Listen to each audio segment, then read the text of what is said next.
Ladies and gentlemen, this is the 12th and final round. Right hand, Golovkin steps in and down he goes again. Unbelievable! Mayweather makes him pay.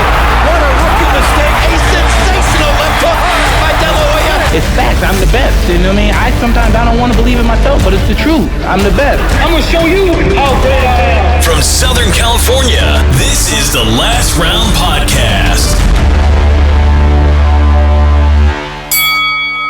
45 off of the ESPN top rank card this past Saturday at the newly, what would you call it? The new arena in Southern California for boxing events. I don't know how to describe it. How would you describe it? The Banc of California Stadium as a new venue for boxing. Good arena. Good arena, right? Yeah, I enjoyed it. I mean, I know it's a stadium. It's a soccer stadium. That's where the Los Angeles Football Club plays out here in Los Angeles. And initially when they announced it as a venue, we had talked about that, like, oh, you know, that's a big stadium. Are they going to fill the entire thing? Because I don't know what do you think? How many seats that thing holds just by eyeballing it when we were there? Somewhere between 15 to 20,000 at a guess. That's a lot. Because I thought about it. I was like, no, you're going to have some marquee names in there if you want to fill that thing. But for the top rank card, which was the inaugural boxing card in that arena, that stadium, if that's what you want to describe it as, it was pushed, to like the left side or the right side, wherever you're standing, depending on where you're standing, pushed to the side, and they only pretty much use the side of the stadium. But it looked cool though. I mean, like, the attendance was okay. Just under 4,000, right? Yeah, just under 4,000 attendance. But you know, if you kind of looked at the layout, I know we tweeted out something on our social media and all that stuff. If that place is packed, even if that little corner where they used, even if that area is packed, it's gonna look pretty good, especially on TV. 22,000 it holds. 22,000. And then you could probably stick a few more on the floor seats. That's more than like the T-Mobile arena and stuff like that. So I liked it though. I think there's gonna be a lot more cards there. I think Top Rank, Bob Arum has already said that they're coming back sometime in November. I think I saw some reports about that. So you know, hopefully it's a new venue for not just boxing fans, but us boxing media that we can go enjoy. So looking forward to that. But like I said, we're back from last week's hiatus. We had to take a hiatus last Monday. And if you're listening to this now, we did a bonus show from the LAFC Stadium this past Saturday at the Banc of California Stadium, where we had WBO 130-pound champion Jamel Herring. He jumped on the show after the fights with us. So if you hadn't had a chance to listen to that, go check it out. It's a bonus show we did. It's about 20 to 25 minutes, and pretty it quick. was an amazing bonus show, if we do not say so ourselves. Pretty awesome. We talk about, you know, his upcoming fight, what it's like living over in the Terence Crawford house. Then make sure you listen to the end, because we go into, he's got an alliance now with Snoop Dogg. So he talks about he's partnering with Snoop Dogg and his team over there. And but my favorite part about the interview is when he started talking about, like, you know, the business side of things, especially when he said that when he won his title back in May against Ito, Burchell, he said that Miguel Burchell, who has the WBC strap at 130 pounds, wanted Ito to win. And then Herring ruined those plans, and then they said that they would fight Jamel. And then I guess they backed off, and Jamel called their bluff. And whoa, Danny, don't be giving it all away. Make them listen to the episode. I'm just saying, I thought that was interesting. I thought that was an interesting part of the interview. So, I mean, we tweeted that out. We tweeted that out in an audio snippet. So, but if you want to listen to more in depth, check it out. The bonus show, the last episode that we did. Starting off the show here. You know, obviously on that show, on that bonus show, we did go over that card, that top rank card. So, we're not going to go too in depth on that card on episode 45 here this week. So we're just going to kind of touch on the winners, maybe just add some info behind it. So the main event of that top rank card on ESPN, Emmanuel Navarette gets the third round KO over Panchito de Vaca and retains his WBO super bantamweight title, 122 pounds. I thought it was an exciting fight up until obviously it was stopped. But I think Navarette's experience, especially in the third round, just took over, and he put his foot on the gas and just took over and stopped him.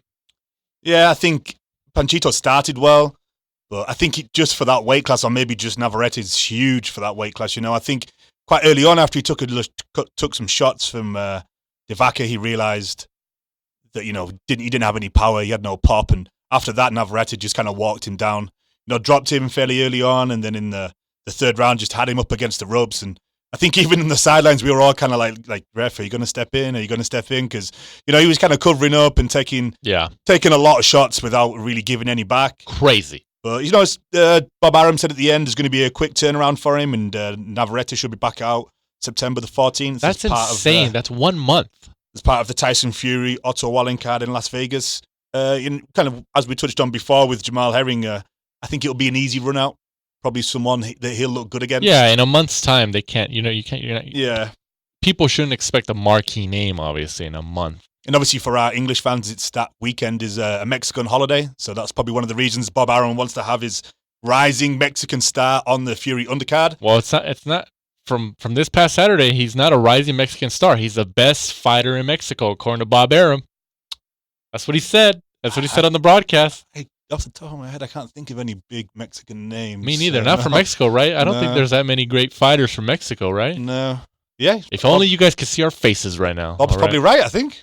Bob's right. The greatest. That's why he's been in the game so long as a promoter. But when he said that, I saw some people online and Twitter and all that stuff, and even people like right there on press row were just like, "What? Like, does he know like Canelo and who? Like, yeah, exactly." But I mean, it's Bob Arum. Like, of course he can say what he wants, Uncle Bob. Yeah, he can say what he wants. Yeah. So he pisses people off, and he's promoting his own guy. He's like, the best fighter from Mexico will be fighting in September on the Fury card, and people were just like, man, like, what? Does he know Canelo? Like, but yeah, of course he knows. Like, he's just doing it because he's promoting it. Yeah. He just that's what he does. That's what you do. That's what a definition of promoter is. He's still going strong in his.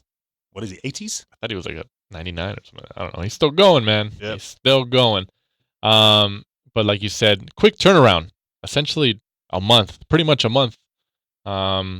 Which, hopefully works out for him. I mean, because even though if it was a short night, it was only 3 rounds, like, they were going at it. It wasn't like it was like a, no punishment, and then he, like, landed a knockout blow and it was over. Like, they were kind of going at it for those 3 rounds. Panchito started well. And that was his first loss too. He was also undefeated at the time, 20-0. So he's now 20-1. So hopefully he bounces back because I like him. So we'll see how that goes. And then I hope Navarette eventually fights Danny Roman. Danny Roman's got 2 belts at 122, and he's fighting soon. So that should be. Yeah, he's a DAZN fighter too. So we got an ESPN fighter and Navarette, and then DAZN for Danny Roman. So he's fighting the same weekend, right? Over in New York on the DAZN one.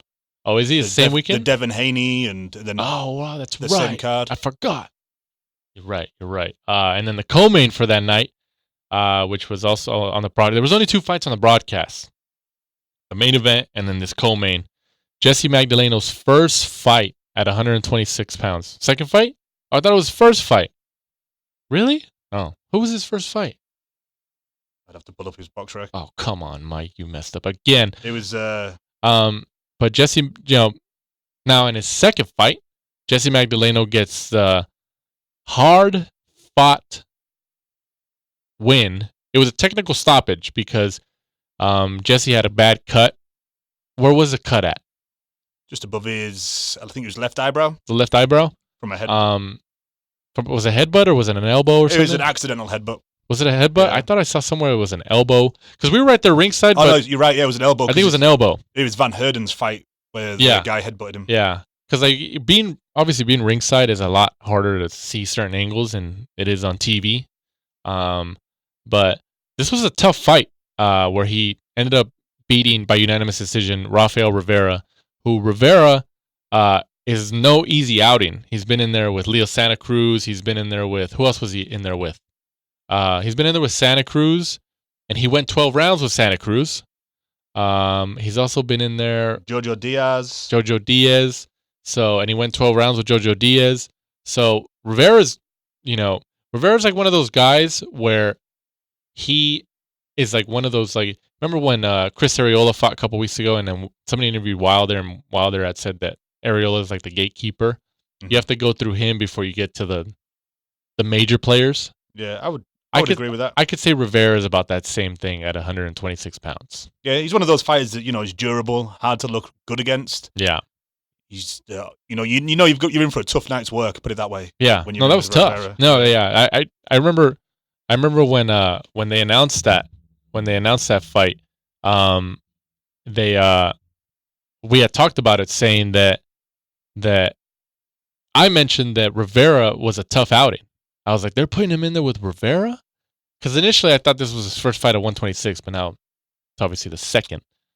And I thought obviously it was a tough outing if you watched the fight.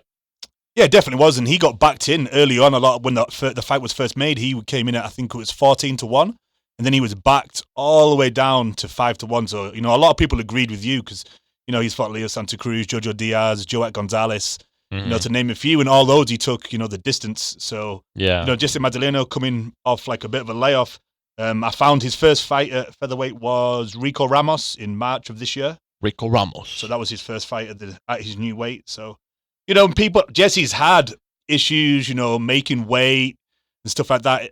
And then sometimes you kind of like, you did wonder, how serious he took the sport because, on this fight, the first thing I saw was at the weigh-in, I was like, he looks in good shape. Yeah. You're just looking at him, like you could see like his jawline, aesthetically he looked a lot better. So I think this weight class maybe just suits him more. After about 5 or 6 rounds, you could see that Jesse knew, he was comfortable in there. He was snapping his jab. He was doing the matador like, Lomachenko does. The Lomachenko matador. Kind of showboating a little bit. You could, which kind of see like he's back, after losing that fight to Dogbay. So it was good. I thought he looked good. I thought his jab looked really good. Very snappy. Yeah. But he really had to fight for that victory, though. That was a hard fight. Yeah, he was ahead on the cards. I thought they were a little generous. I thought they were wide. They were too wide. I thought Rivera had that fight closer. A little bit of home cooking, I think. Yeah. I thought Rivera deserved the closer scores. Yeah. They were wide. But can't really complain on Magdaleno getting the W. So, and it's good though that he fought a guy as tough and durable and rugged as Rivera in only his second fight at 126 pounds. Because then, like, essentially, if you think about it, like, if he beats a guy like Rivera in his second fight at 126 pounds, he can go up against essentially a world champion probably within the next fight or two, for sure. In the be-all and end-all of boxing stats, BoxRec, he's ranked 9th in the world. Oh, really? Already. Wow, in the top 10. Cracked the top 10. So, that's an interesting weight division as well. It is. 1, 2, 6. You've got a lot of people in there. Santa Cruz, Gary Russell, Valdez, Warrington, Carl Frampton, your buddy, Kanzu. He's a dark horse, man, I'm telling you. Kid Galahad. That'd be an interesting fight, Kid Galahad and him, because Galahad, lost to Josh Warrington. Yeah. Jesse just coming back in. Kid Galahad's a name, hard to look good against. Both skillful fighters, so, someone like that would be interesting. Yeah. So we'll see. But now he's Magdaleno's in a new weight class, so he's trying to get that spark back and get another world title that he had at 122, but he lost it, like you mentioned, to Dogbay. So he's trying to get that glory again. Chasing glory. The Jesse Magdaleno story. And then the fight right before the broadcast on ESPN started, Arnold Barboza Jr. remains undefeated, 22-0, as he gets the W over Ricky Sismundo, after Sismundo quit in the corner after round 4. Did he quit or did they stop it? He quit. Did he quit? Yeah, he quit. He didn't want any more. He was. Didn't he go on his knees? Or yeah, on the ropes, something like that? Like the bell in between rounds rang, and then he was like going to the corner, and then like he kind of kneeled down on the rope, something like that. And then you could see, at one point he was from where we were sat.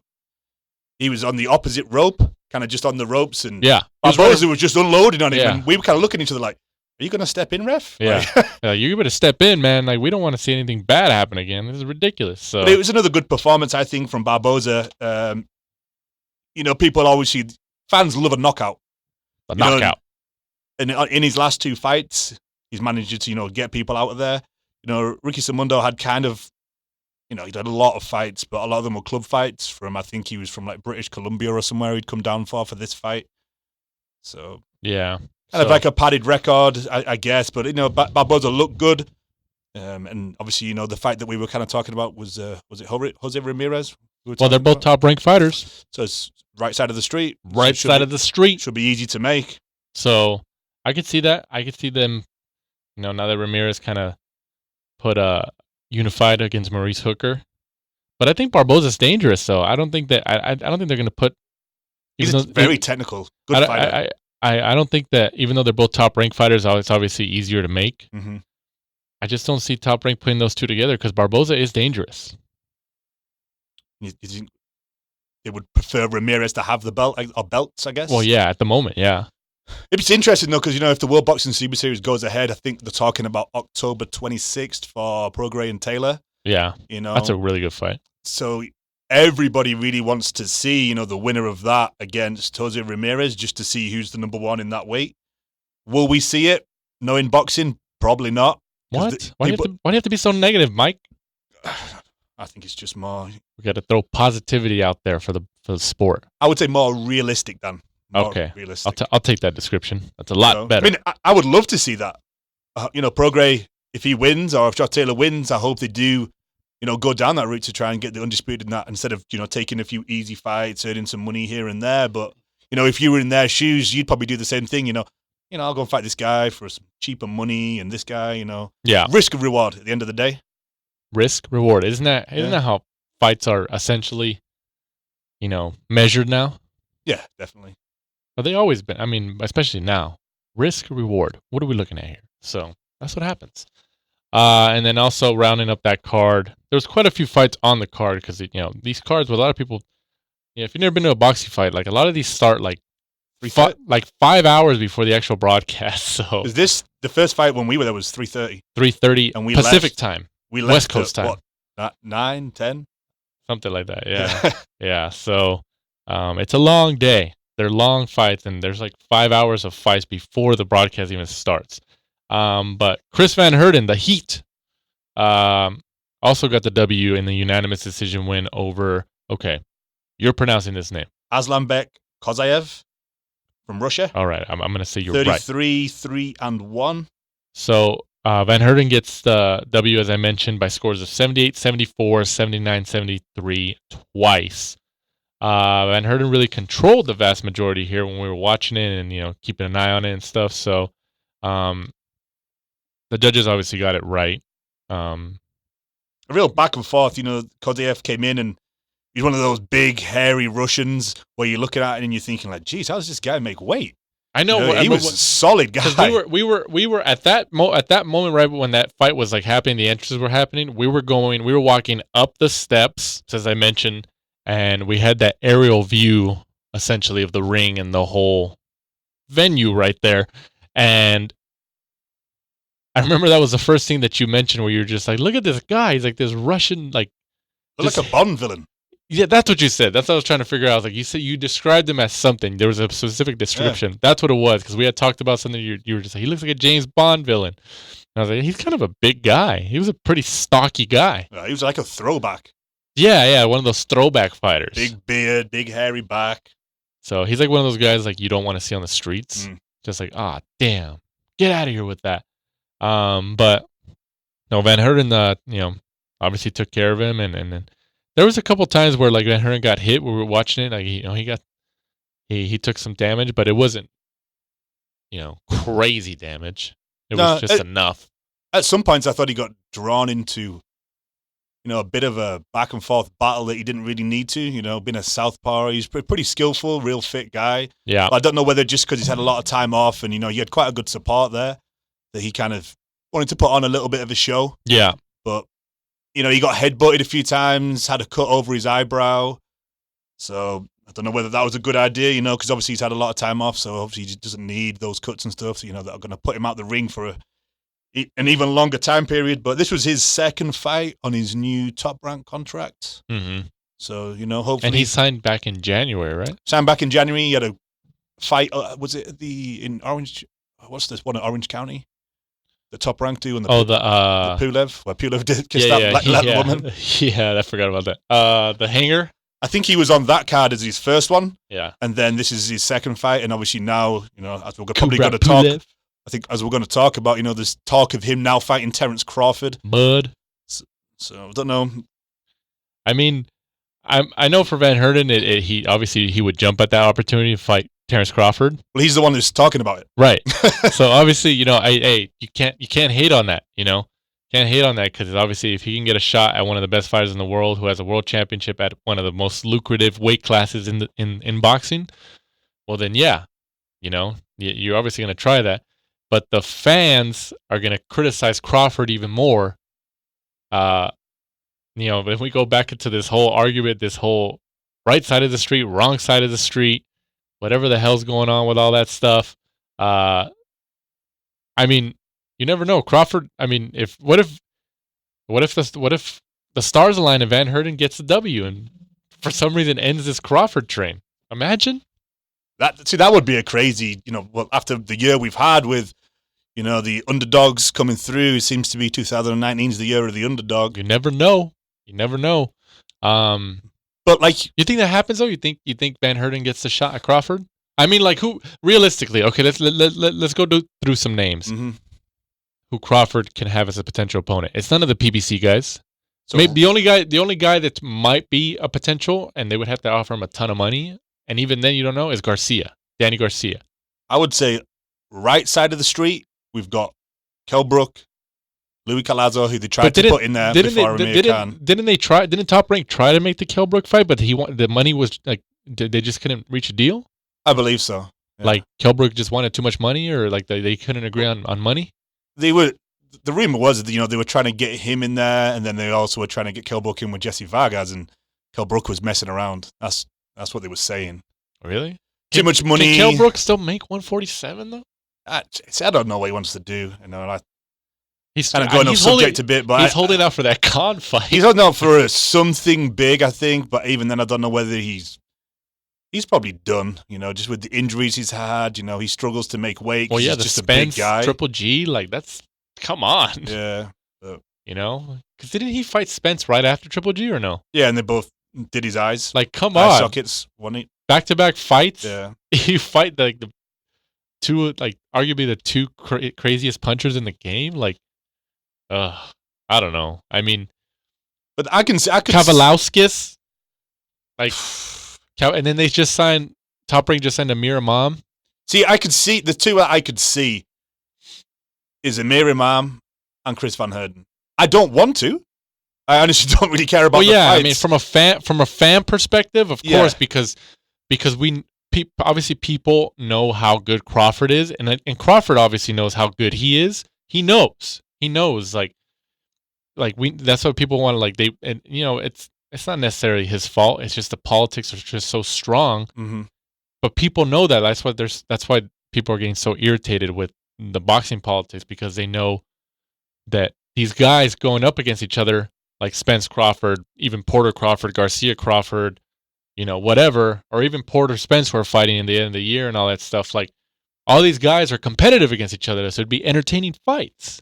See, the thing is, I think is a need to take a leaf out the book of how the UFC do it, and even stuff like your WWE, where they win, they turn to the camera. I know Terence Crawford doesn't talk a lot. He has the skills, but he doesn't have that persona. Yeah. So, but he needs to do something where he's like, hey, goes in, fights Chris Van Herten early 2020, knocks him out, turns, give me Spence.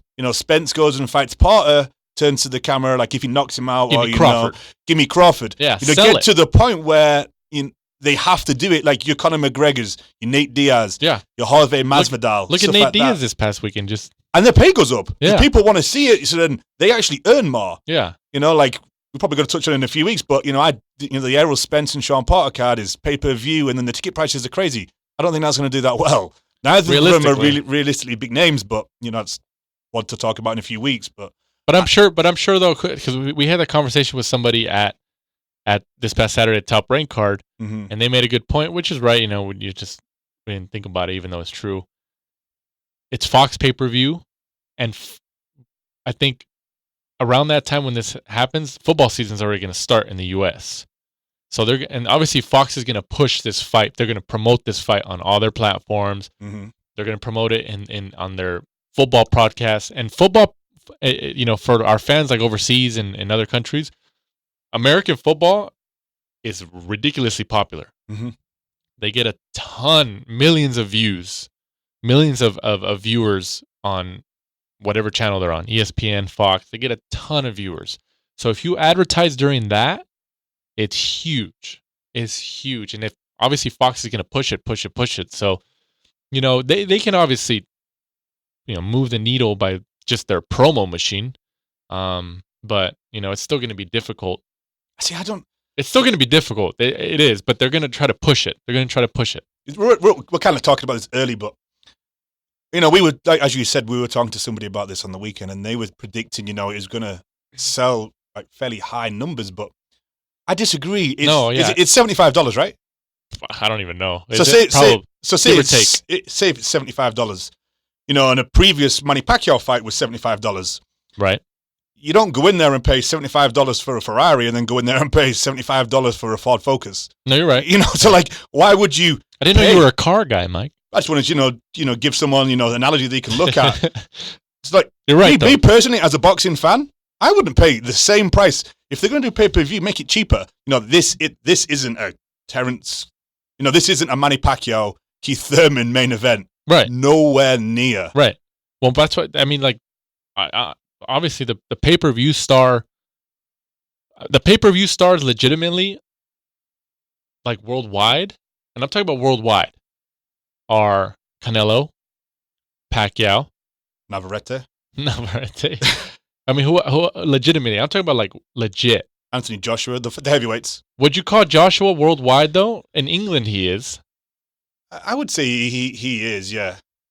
Like especially now after getting knocked out by Ruiz. Well, I think the Ruiz fight obviously helped. He's big in Europe. He's big in Dubai because Dubai, they do a lot. Like when he's not fighting, if you watch his Instagram, like they pretty much pay for him to go over to Dubai and spend time there because the English and European fans will be like, oh, hey, that's the hotel that Anthony Joshua, the heavyweight world champion, stays in. He's a millionaire. I'm going to go and stay in the same hotel. Yeah. He's maybe not over here, but people know who he is now because he got knocked out by Ruiz. No, yeah. I over mean, here. I think especially if he comes back and he beats Ruiz, it's going to be even bigger. Like his profile is going to be even bigger. He's also an Olympian. He's an Adonis-looking, boxer. So yeah, but you wouldn't rate him in terms of like. He's not up there with Canelo power. He's not. He doesn't have the Canelo power. But he has. I don't even think he has the Pacquiao power. It's Canelo. It's weird. It's Canelo and then Pacquiao. That's how I look at it. Some people could say it's Pacquiao and then Canelo. Who knows? I'm talking about in terms of drawing power. I would still say he draws good numbers. No, he does. Because of the UK. I'm not arguing that, but I'm talking about like drawing power, like where they can still draw decent in the like not just the UK, but like in the States as well and stuff like that. Like, I mean, the States is so big, so like it's kind of it's 7 times the size of the UK. So yeah, it's pretty big. So I don't know, but we'll see. But obviously, it's good news for Van Herten, as we mentioned, that he's in the mix. Off subject, didn't it? We did. Anthony Joshua. We went down just a rabbit hole, but it's good news for him and his team that he's considered. He's trying to push the narrative out there to get the Crawford fight because, like I said, for him, obviously he wants it. He's putting it out there, and it gives him a shot to fight one of the best guys in the world. And if he shocks the world, like you said, it's the year of the underdog. You never know. Fight previews this Saturday, the 24th of August, from the Tractor Sports Palace in All right, you're doing it again. I think it's Chelyabinsk, which is Kovalev's home city, I believe. From Russia on ESPN Plus. Russia on ESPN Plus. Sergey Kovalev, 33-3-1, goes up against Anthony Yarde for Kovalev's WBO light heavyweight title. And we talked about this just before we went on air tonight. is that this fight is gonna have more eyeballs than usual, we believe, because Canelo's name is involved in some fashion. Because obviously Canelo's fight hasn't been announced yet. And it was already a big deal that he's not fighting in September because Canelo's date, especially since Mayweather left, has always been September, May. Because there's been reports out there saying that Canelo wants to wait for Kovalev to see if Kovalev gets the win. Because I guess there's already like a initial agreement. That's what they're saying. They're saying Reports. that if you take it back a little bit further, obviously Canelo wanted to fight Kovalev to become a 4-weight world champion by taking his WBO light heavyweight title. That's still insane. The rumor was that Golden Boy were trying to kind of lowball Kovalev and offer him, $6-7 million, which is obviously a lot of money, but he knew that Daniel Jacobs had been given $12 million to fight him in May. So, but Jacobs is such a bigger name, though. That's the thing. Exactly. And so the WBO ended up calling Anthony Yarde the mandatory. Kovalev and Yarde ended up making a decision, accepted it. Oscar De La Hoya then had to try to pay Anthony Yarde some step-aside money. So then the pot got even bigger because obviously he had to pay Kovalev. I believe he offered Anthony Yarde $2 million to step aside. So, he just kept snowballing and then ended up, Canelo didn't have a date.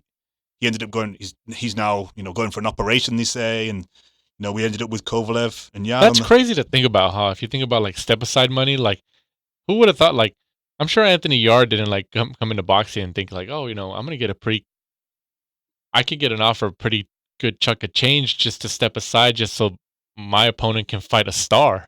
He said in an interview, I can't think where it was. He said in an interview that he got offered pretty much the same as his purse. Yeah. To step aside. Yeah. He said, I want the title. Yeah. So he said no. That whole notion of step aside procedures and money is just... Peter Quinlan. Yeah, it's interesting. Remember that? Yeah, it's interesting. It took $750,000 not to fight. Oh my gosh, it's just interesting. It's just like, damn, like like I wonder.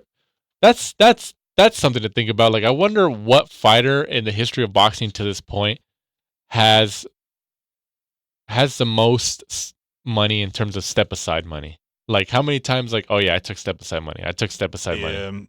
You know what I mean? Wasn't it Eddie Alvarez took? Well, the light heavyweight? Did he take 2 or 3 step aside so he didn't have to fight? Adonis Stevenson paid him like 2 or 3 times. You know what? That's right. Adonis Stevenson paid a lot of guys step aside money. That's why he had the belt for like 6 years. Step aside king.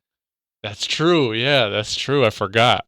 That whole step aside money. I'm telling you. So if anybody ever wants to pay us not to record in a week, not recording on Monday, we'll take step aside money. No, it's not much. Not much, but we're willing to negotiate. Have your people call our people. I'm picking Kovalev here. I think Kovalev takes him, and he fights Canelo in November. Which I think, as we mentioned before we came on air, I think that obviously this fight is getting a lot more publicity and a lot more interest because, like I said, Canelo's name is involved, and he's waiting to see if Kovalev wins so they can make that fight in November. To the point where people are saying like, what did you mention before or just before we came on and saying that Anthony Yarde's first like 9 or 10 fights were against guys with losing records? Yeah, I believe 9 out of his first 10 fights were with guys with losing records because, a lot of people are wondering why are people picking Anthony Yarde? He's never really fought anybody over maybe you'd say like a C-class fighter. He's just, been expertly managed to get an 18-0 record. And, each promoter seems to have a certain organization that they get their fighters placed really well with.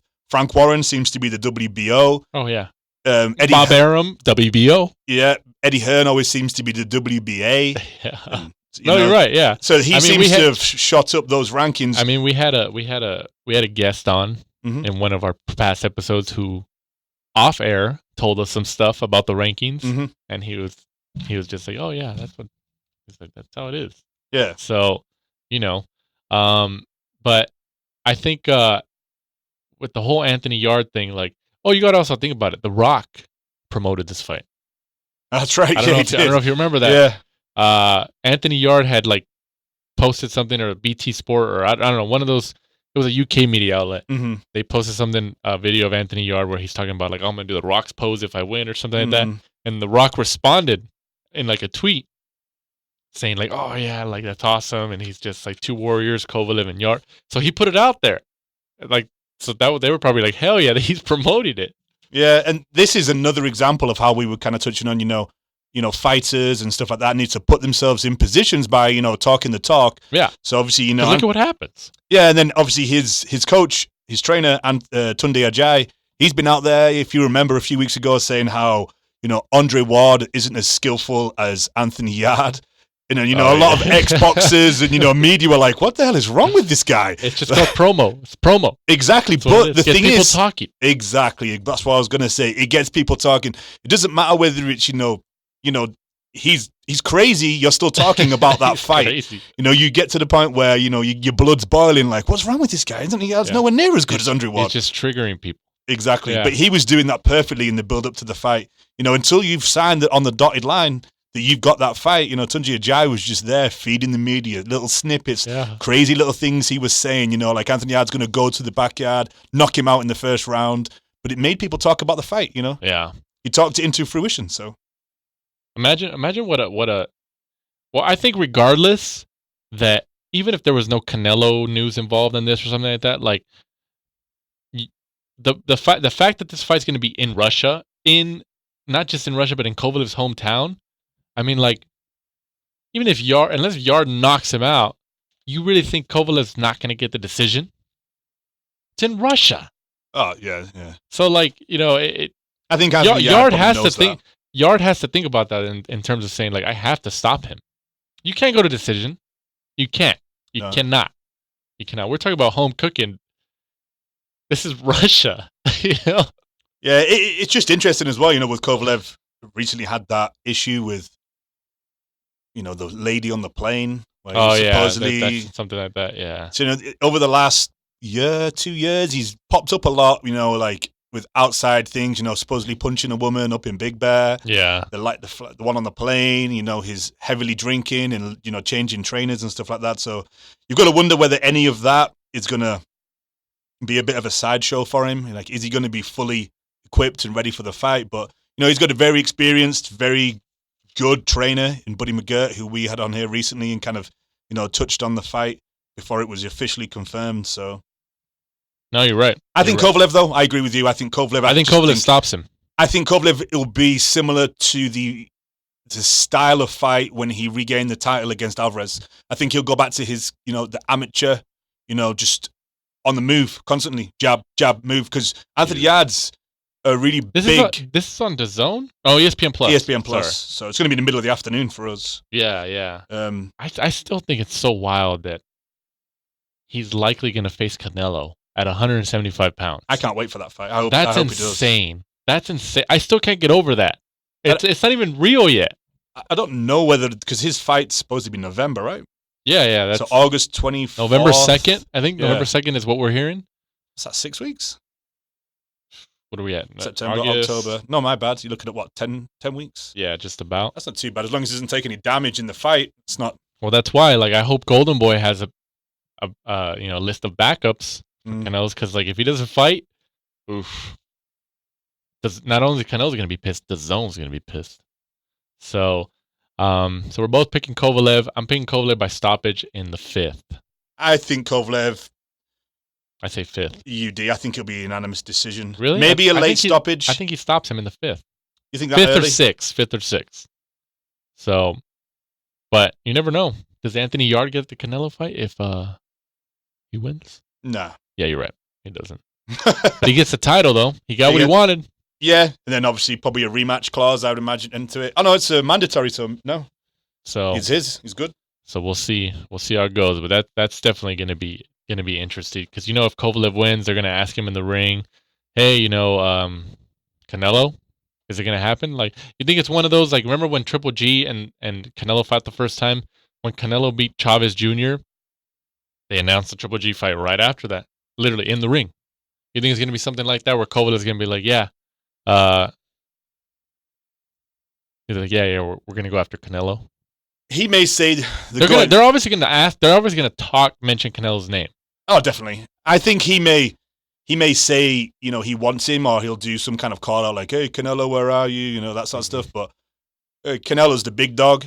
It officially getting announced will be when and where Canelo says. There's probably an agreement signed like, "Nah, you better not say anything official. Like we're announcing it." Yeah. Yeah, I get it. So, but he's going to throw it out there and he's going to be like, "Oh yeah, we're going to try and negotiate," even though it's probably on paper, because obviously there's nothing announced here for Canelo's fight. So they're saying that he's waiting to see if he wins and make that fight. So it's likely if it's going to go forward. And also this weekend from the Burt Ogden Arena in Edinburgh, Texas on Fox Sports 1. PBC card. Brandon Figueroa, 19-0, goes up against Javier Nicolas Chacon, 29-4-1 for the interim WBA Super Bantamweight title. Chacon has won 4 fights in a row leading up to this fight against Figueroa, most recently winning a decision in May over Diego Sananco. He's challenged fighters including Anselmo Moreno, Jamie McDonnell, and these were world title fights and stuff like that. So this is going to be his U.S. debut? I didn't know that. Mm-hmm. Oh, that's crazy. Well traveled. So he's been all over. He's been UK, Panama, Ghana. Oh, wow. That's crazy. U.S. debut, huh? That's a big deal. It's kind of crazy, when you're 35 fights into your career. Yeah, that's and it's insane. a U.S. debut. I mean, it happens, but that's a lot, though. To not fight in the U.S. at least once. Well, up-and-coming fighter. Well, I think we both agree. Exciting fighter in Brandon Figueroa. Yeah. Going to be picking him to win this. Fight's very similar to his brother, Omar. Come forward, throws a ton of punches, punches in bunches. Very slight. He's kind of got, the whole package, I guess. He speaks well. He's got a very exciting style, and he's a little pretty boy. The total package. Something for the women. So he's a total package like Lex Luger, WWF back in the 90s. The total package, Brandon Figueroa.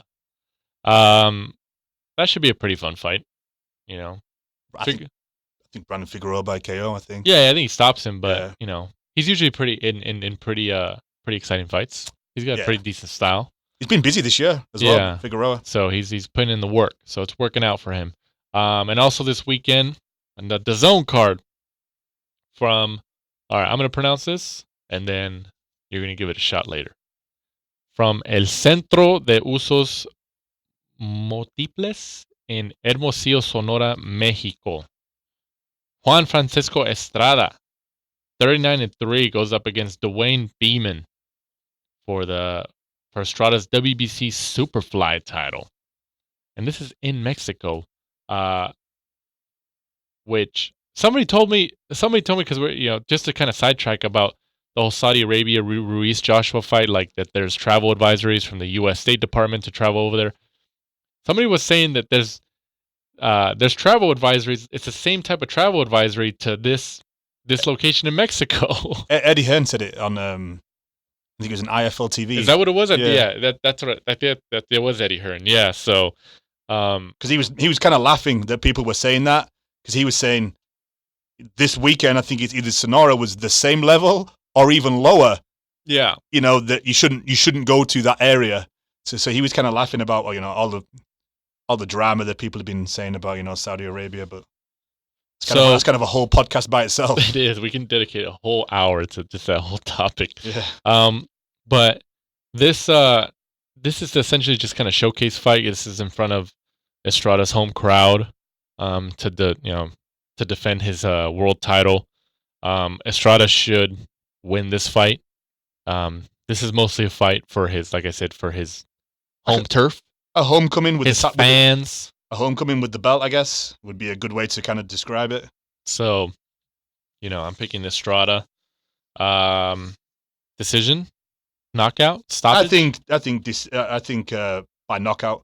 I think he'll go there, to make a statement. So, his opponent, Bowman, his last couple of fights, he's fought people with like a 14-9 record. What? 13-9, 6-3, and then also in June 2018, he fought somebody who was their debut. What? So, someone of Estrada's ilk really should be, getting somebody like that out of there. So, good choice for a homecoming, and I think it'll stop him. And then, it's in the Superfly division. You've got a host of names, that he can hopefully fight. Take them back to the forum again. Superfly 47. I know, huh? When was the last Superfly out here? End of last year. And there hasn't been one all year, huh? Well, the last one wasn't really because Estrada won it on the Matchroom's first official card over here, the one that they actually promoted by themselves, right? Right. So that wasn't like kind of a Superfly one, but I believe, was it last April maybe? Man. When those Tom Loeffler ones where, Superfly 1, 2, 3. Are they done then? Are they done? Who knows? It's looking like it. So, yeah, I'm picking Estrada on that one. And then moving on, wrapping up news and notes of the episode. James Kirkland, this was surprising to me when you told me, coming back, set to make his return after a 4-year-plus layoff, as he also returns this weekend in a 6-round contest in Austin, Texas. I think he is from Austin, Texas. Mm-hmm. He's from that general area. If all goes according to plan, he's going to face Colby Coulter.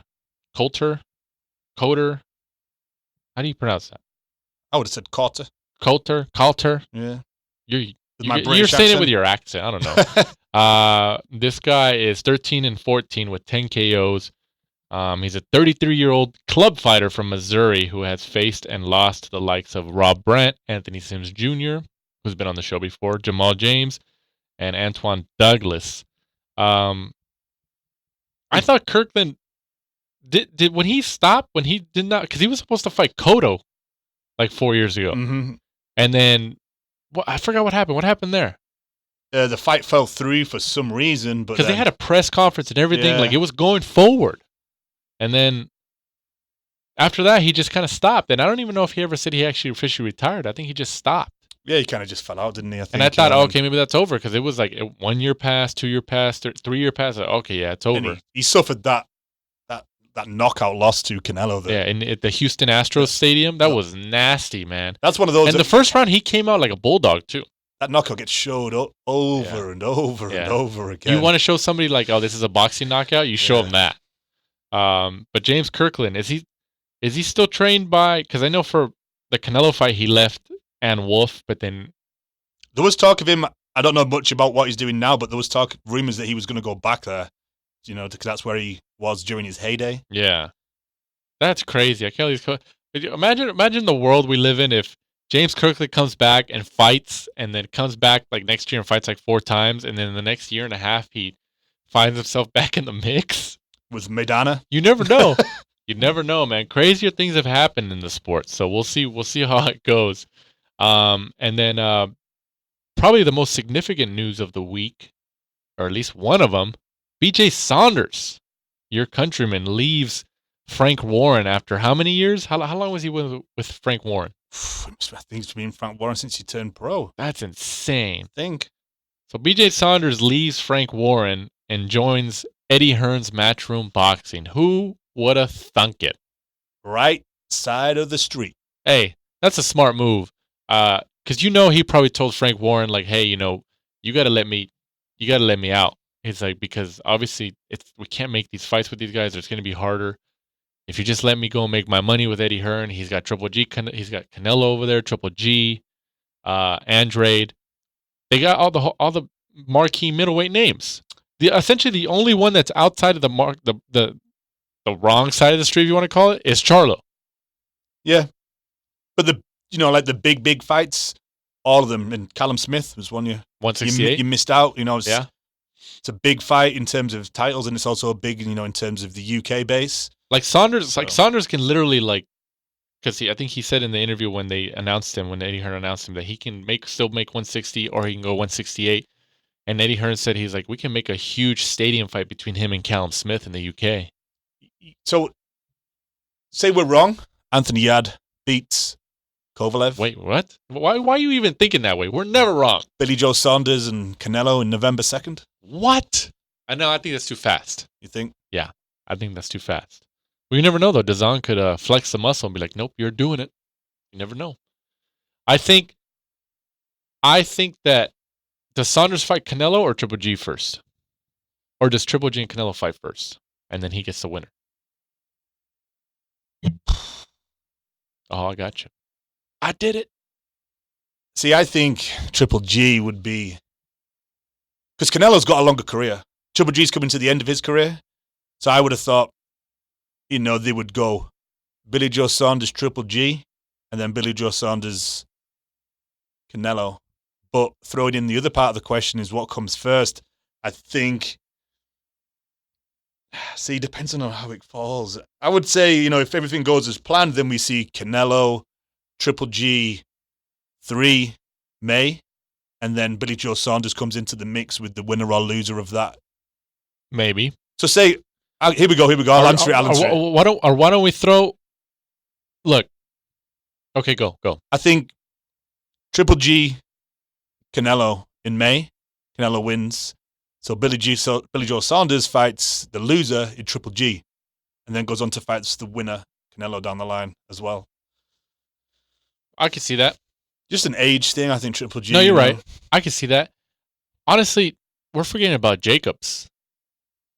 See, I think he's stepping. He's in the mix. No, but like BJ Saunders, Jacobs is moving up to 168. He's already mentioned that. I think the other 3 names though are. You don't think Jacobs and a Saunders fight would be interesting? That would be interesting. It would be, but it's not. I don't think it's the same level. I don't think it's the same level as the other 2. I know, but like and 3. But if Canelo and Triple G are going to be tied up in May, Saunders is probably going to have a. Is he going to have like a warm up fight on his first scheduled fight for DAZN? Are they going to give him one of those? Wasn't that weird guy? He won the WBA 168 warm up. Well, yeah, you would think that would be his warm up fight. Yeah. So, like, is he going to get a marquee name right away? Like, that's what I'm saying. Like, if Canelo and Triple G are likely going to be tied up in May, Saunders should fight maybe in April or March. Go up against Callum Smith. Go up against Danny Jacobs. Those are the other 2 biggest names that the zone has right now. And I wouldn't mind either of those matchups if he can't get Canelo or Triple G. I like the matchup in Billy Joe Saunders and Daniel Jacobs, but if you gave me a list and said, hey, put these in order of how you'd like to see them, from most to least, that would be bottom. Well, yeah, but I mean, like, I'm talking about in process of elimination, Canelo and Triple G are going to be tied up. But then it's another one of those cases of, like we've touched on, you look at the business side of it, it's a tricky fight. No, it is. So do they want to screw up another good name opponent for the 2 big dogs in Canelo and Triple G? Because once if they stick him in there with Jacobs, thinking like, oh, he's skillful, he'll beat Jacobs. Jacobs is having issues with weight, whatever. Jacobs beats him. They're already running out of Canelo's pretty much gone through most of the big names now. No, yeah, he's going to end up going back round. Yeah, it's just going to be a rotation. Yeah, but what if Jacobs beats him at 168, and it's Jacobs Callum Smith in a big stadium fight in the UK? See, that's an interesting one. That's number 3. Canelo. Jacobs is still good, even though he lost. His only 2 losses in his career, actually 3. He has 3, but his only 2 at least recent losses, at least now that he's been back for the last several years, are against the 2 best middleweights in the world, essentially, in Canelo and Triple G. Mm-hmm. So, and he didn't look bad, terribly bad in them. He still stayed in there and got his shots in and stuff like that. So, I don't know. I'm just trying to think of if he can't fight Canelo or Triple G, Triple G's likely going to beat Derevchenko, even though that's a tough fight too. Derevchenko is still tricky. Triple G's going to get the IBF likely, in my opinion, and then unification bout against Canelo in May. Who's Saunders going to fight before that? I mean, realistically, who would you put him in there with? You want to see him again, another showcase fight to try to save him for the Canelo Triple G winner? They might do that though. They might do like Tyson Fury's doing now to the US audience. Swart or Wallin. So the Eddie Hearn may, he's well known to the UK crowd. He's maybe known slightly to the US crowd. So if the idea is to get him in there with a Triple G and a Canelo, they may stick him in with someone easy that he's going to look good against. Maybe even hopefully get him in with someone he may knock out. get him in there with the Mexican journeyman. Throw him in there against Andrade. We were forgetting about Andrade. Andrade's got. I honestly think that fight would be terrible. Very similar styles. Yeah. They'd be dancing around in circles. But Andrade's got a title. Andrew's got a title. It's a terrible fight, though. I honestly think it's a terrible fight. Styles make fights, and unless I could be completely wrong, it could end up being a real good dust-up, but very similar, very tricky styles. There'd be hardly any punches through, and I honestly think. No, I mean, you're right. It's just based on, Billy Joe Saunders looks good against for the prime one that he did probably his best win. Lemieux? David Lemieux. A flat-footed, come-forward puncher. Unless you bring back David Lemieux, throw him in the mix. He wouldn't make weight. Doesn't matter what. He would have to fight at 168. He would have to fight at 168. Probably have to change his light heavy. Probably 168, 175. David Lemieux, Canelo, November. There you go. Hey, they've been trying to make that fight for like 3 years, and Lemieux didn't make weight, and then he lost to BJ Saunders. Mm-hmm. Golden Boy must have been pissed. They're like, damn, they could, because Lemieux during the last couple of years before he lost to Saunders and before he the weight issues, Lemieux was a powerhouse. He was knocking everybody out. He lost to Triple G, but even before that, and even sometime after that, he was just knocking. He's got knockout power, and it was impressive knockout power. Mm-hmm. So, and I'm sure Golden Boy was like, "Oh, okay, we can make this fight," and it just didn't pan out that way. It didn't pan out that way, but it is what it is. It is what it is. But and then just touching on like we mentioned earlier, I wouldn't even say it's confirmed, even though it's likely confirmed. Ruiz, Joshua 2 in Saudi Arabia on December 7th. Even though Ruiz's camp hasn't came out and acknowledged it, they're saying they're still negotiating stuff. I honestly think it's gonna end up happening. I was watching the ESPN boxing show. It's called A los Golpes in Spanish. And Ruiz and his dad were on there speaking to the one of the hosts, and Ruiz's dad actually kind of reveals a lot about it, where he's kind of saying pretty much acknowledging that they are going to go over there, but they're still negotiating in terms of security, food, and stuff like that.